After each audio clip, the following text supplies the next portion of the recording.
오늘날 우리 중 몇몇은 네피림일까요? 창세기 6장 1절부터 4절입니다. 사람이 땅 위에 번성하기 시작할 때 그들에게서 딸들이 나니 하나님의 아들들이 사람의 딸들의 아름다움을 보고 자기들이 좋아하는 모든 여자를 아내로 삼는지라. 여호와께서 이르시되 나의 영이 영원히 사람과 함께 하지 아니하리니 이는 그들이 육신이 됨이라. 그러나 그들의 날은 120년이 되리라 하시니라. 당시의 땅에는 네피림이 있었고 그 후에도 하나님의 아들들이 사람의 딸들에게로 들어와 자식을 낳으니 그들은 용사라 고대의 명성이 있는 사람들이었더라. 네피림의 주제를 둘러싼 많은 매혹과 음모가 있습니다. 비록 거인 네피림이 창세기 소설에 거의 언급되지 않았지만 그들은 나중에 묵시문헌, 특히 에녹서에서 큰 매혹의 주제였습니다. 네피림이라는 단어는 거인 또는 타락한 자로 번역됩니다. 그들은 창세기 6장 4절에서 설명되어 있습니다. 고대 용사, 명성이 있는 사람들. 네피림은 거대한 크기와 힘을 지닌 신비한 존재이기 때문에 네피림의 정확한 기호는 다소 논쟁거리입니다.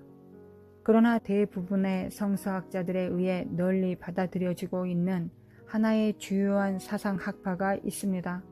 그것은 네피림의 기원과 창조가 타락한 천사인 하나님의 아들들과 아담의 딸들인 사람의 딸들 사이의 결혼의 사물이라는 것입니다. 타락한 천사들은 사람의 딸들이 얼마나 아름다운지 보았습니다.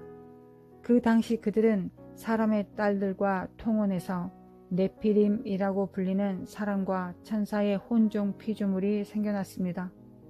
네피림의 정체에 대해 여러 가지 주장이 있지만 하나님의 아들들이 사람의 딸들과 통혼한 타락한 천사들이라는 견해가 있습니다.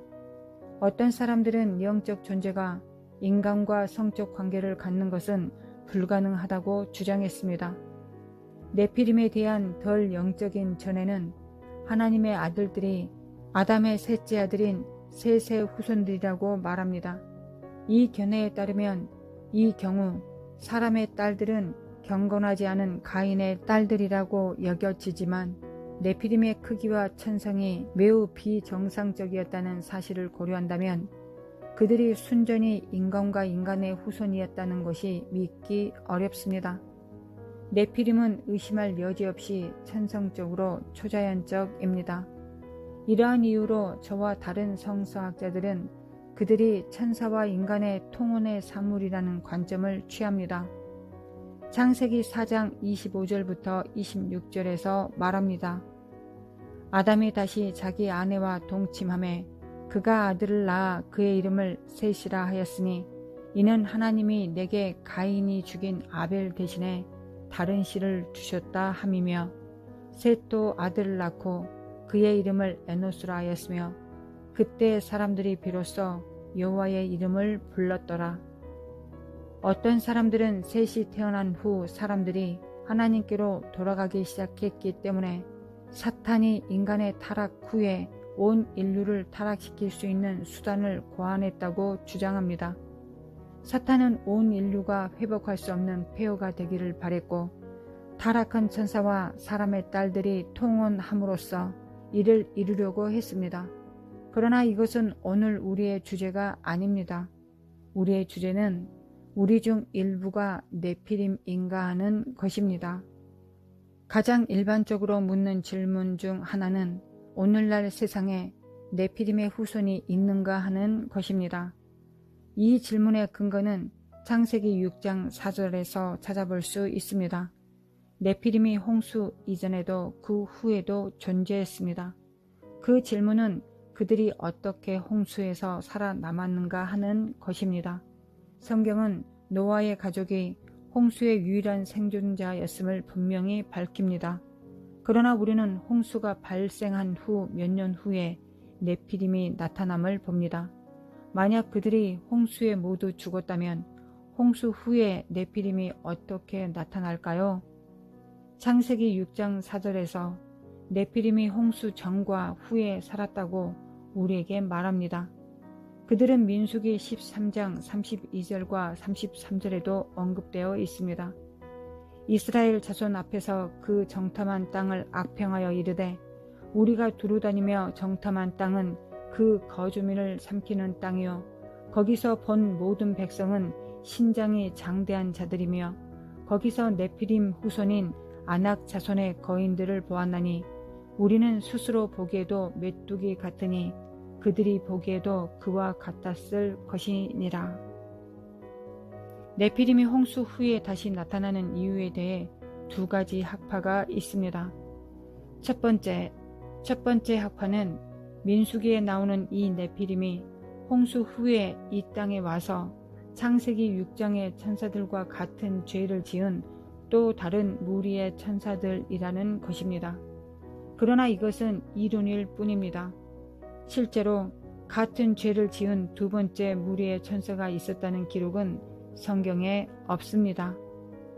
두 번째 학파는 웹사이트 godquestion.com에 게시된 기사에 완벽하게 설명되어 있습니다.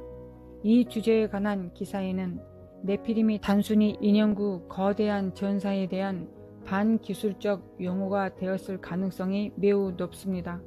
그것은 또한 미스터리의 모호한 의미를 가지고 있을지도 모릅니다.